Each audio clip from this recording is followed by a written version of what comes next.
এই Saint Martin নিয়ে একটা আমরা কি অহেতুক একটা ভীতি তৈরি করছে নাকি? সেন্ট মার্টিন আমরা গত সরকার আমলে সেন্ট মার্টিন নিয়ে কোনো কথা হয় না, খালি এটা নিয়ে কথা হয়েছে, এটা গেল একটা। 2 নম্বর হচ্ছে আপনাকে মানে ঐতিহাসিক প্রেক্ষাপট সামনে না নিয়ে আসলে বর্তমানের ইয়েটা বোঝা যায় না।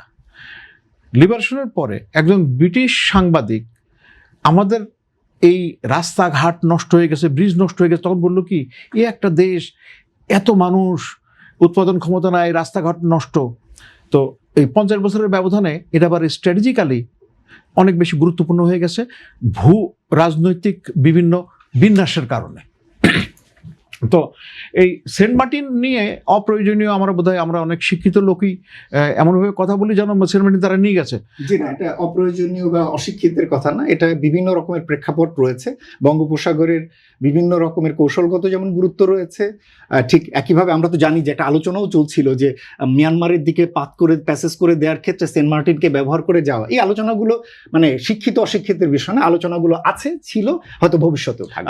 আমি আপনার সাথে একটু দ্বিমত পোষণ করছি। মিয়ানমারের সাথে যেটা প্যাসেজ দেওয়া হয়েছে সেটা হচ্ছে উখিয়া রকিন্দে একটা করিডোর করার কথা ছিল, that is not Saint Martin. না, বলা হয়েছিল সেন্ট মার্টিনকে বেস করা হবে সেখানে।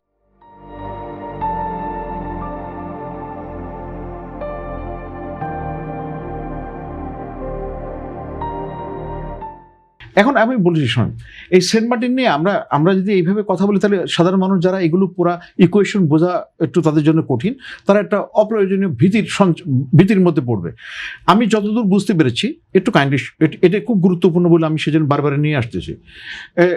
সেন্ট মার্টিন নিয়ে আমাদের একটু অনেক আগে থেকে, এবং এটা আমার মনে আছে যে ওই শেখ হাসিনা একটা কথা বলেছিলেন যে ওইটা দিলে আমাদের আর কোনো সমস্যা থাকতো না। ভাই, এটা একটা প্রবাল দ্বীপ, এখানে কোনো এস্টাবলিশমেন্ট করার সুযোগ কম, এমনি এই ঘর বাড়ি তৈরি করাই ওখানে কঠিন হয়ে গেছে। কাজে ওখানে সামরিক ঘাঁটি এই জাতীয় কথা আমরা না বলি। এবং আমার আপনি আপনার জায়গায় থাকেন, আমাকে বলা দরকার নেই, আপনি বলবেন না, ঠিক আছে, ঠিক আছে, আমরা না বলি, আমি না বলি, সেটা বলেন তাহলে ভালো। আমার উপরে না বলার অনুরোধ না করলেই ভালো। আচ্ছা, আমরা বলতে আমি এটা পুদলাল সেন্সে বলেছি, সেটাতে আপনি একজন ব্যক্তি না, আমরা তো সমষ্টির অর্থে বলছি। সুতরাং এটা আমার মনে হয় it is not grammatically incorrect. আপনার বিশ্লেষণেই থাকে। ওকে, রাইট, আমি তো বিশ্লেষণ ছিলাম, ভাই তো আমাকে একটু ইনপুট দিলেন, সেজন্য আই মাস্ট আনসার। আচ্ছা, এখন হচ্ছে আমাদের এক্সপোর্ট বাস্কেটটা কিন্তু খুব সীমিত। আমি আপনাকে আমার কাছে আমার একটা স্পেসিফিক প্রশ্ন ছিল যে প্রতিরক্ষা খাতে প্রযুক্তি হস্তান্তরের আওতায় মার্কিন কোম্পানি বাংলাদেশে কার্যক্রম পরিচালনা করলে এর প্রভাব কি হতে পারে? তারা কি আদৌ প্রযুক্তি হস্তান্তর করবে? আমার মনে হয় এই প্রশ্নটা শোনেন, আমরা অনেক দিন ব্যবহার করেছি আপনার যে ওয়্যারলেস সেটগুলো আছে না, আমেরিকান অরিজিন ওয়্যারলেস সেট, মানে আমরা যোগাযোগের ক্ষেত্রে। এখন হচ্ছে কি, আমরা সব জিনিসগুলো তার আমেরিকান অরিজিন ব্যবহার করব না, আমাদের যেটা প্রয়োজন আমরা সেটা করব। তো এখন তাদের হচ্ছে ট্রাম্প সাহেবের এর মূল ইয়েটা দেখতে হবে যে ট্রাম্প সাহেবের হচ্ছে যে বাণিজ্য ঘাটতিগুলো কমায় আনা ওয়ার্ল্ড ওয়াইড। আপনি জানেন ইউএসআইডির সমস্ত ফান্ড উনি বন্ধ করে দিয়েছেন, প্রায় ক্লোজ করে দিচ্ছেন ইউএসআইডির যে ধরনের কার্যক্রম ছিল। তা এখন আমাদের এখানে যেটা হচ্ছে যে আমরা ওইরকম, উনি বলছেন যে এইটা করার জন্যে, মানে যে জায়গায় করা সম্ভব। আচ্ছা, এখন আমি যতদূর জানতে পেরেছি আমাদের এই ড্রোনের ব্যাপারে যেটা কাজে হচ্ছে আমাদের এখানে প্রোডাকশনের ব্যাপারে, সেখানে এরা করবে, আমরা কিছু কিনবো আর বাকিগুলো এখান থেকে এক্সপোর্ট হাব হিসাবে ব্যবহার করা হবে।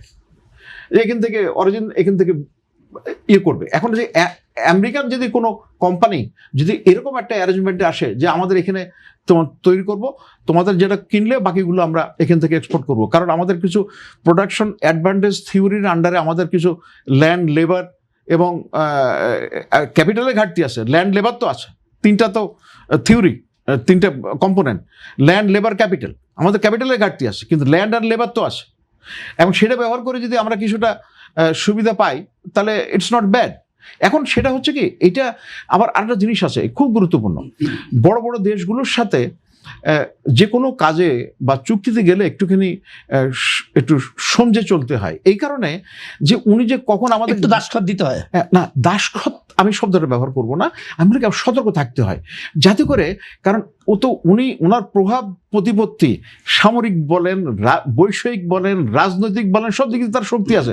কাজে আমাকে ওই চুক্তিগুলো খুব সতর্কতার সাথে করতে হবে, যাতে উনি আমাকে যেন খেয়ে না ফেলে। একটু খুব মানে হালকা কথাই বলে ফেললাম, অর্থাৎ আমাকে গ্রাস করার মতো। সরকারের ব্যর্থতা কি বলে আপনি মনে করেন? আমি ভাই সাহেব এটা খুব সুন্দর কথা বলেছেন যে পরামর্শ দেওয়ার ক্ষেত্রে ওখানে তো আর কোনো ইয়ে লাগে না, মানে বিধিনিষেধ নাই, পরামর্শ দিতেই পারি, কিন্তু চেয়ারে বসে থেকে বাস্তবতার প্রেক্ষাপটে ওইটা কতটুকু বাস্তবায়নযোগ্য, কতটুকু করা যাবে, কতটুকু করা যাবে না। যেমন এই যে ট্রেড ইউনিয়নের একটা বড় কম্পোনেন্ট আছে হচ্ছে আপনার ট্রেড ইউনিয়ন, সরি এই যে বাণিজ্য চুক্তির এবং ট্রেড ইউনিয়ন করার যে স্বাধীনতা। এখন আমরা তো আমাদের ট্রেড ইউনিয়নগুলো যে কিভাবে ব্যতিব্যস্ত করে দিয়েছিল বিভিন্ন কারণে, তাদের কিছুটা যৌক্তিক আর কিছুটা হচ্ছে ও বললো। আপনি অনেকগুলো গার্মেন্টসে যে ডিস্টারবেন্স হয়েছে আপনি দেখবেন যে যেহেতু ওখান থেকেই গন্ডগোল হয়েছে, আমরাও এটাতে সামিল হয়েছি, কিন্তু তাদের কিন্তু যৌক্তিক দাবি নাই। এই কিছুদিন আগে যেটা হলো, একজনকে মারা হলো যে ময়মনসিংহে, একটা হিন্দু ছেলে, দুর্ভাগ্যবশত সে হচ্ছে হিন্দু, তারা মারছে তো অন্য কারণে, কিন্তু সেটা গার্মেন্টস উত্তপ্ত হয়ে গেছে। সুতরাং এই ট্রেড ইউনিয়নের কথাটাও কিন্তু এখানে বলা আছে। এখন আমরা এই ট্রেড ইউনিয়নটা কতটুকু মানে যৌক্তিকভাবে, অর্থাৎ আমাদের কালচারে আমরা কতটুকু স্বনীয়ভাবে ট্রেড ইউনিয়নের যে বিষয়গুলো আছে কতটুকু অ্যাড্রেস করতে পারবো, শুধু ওরা বললেই হবে না, আমাদের তো দেখতে হবে।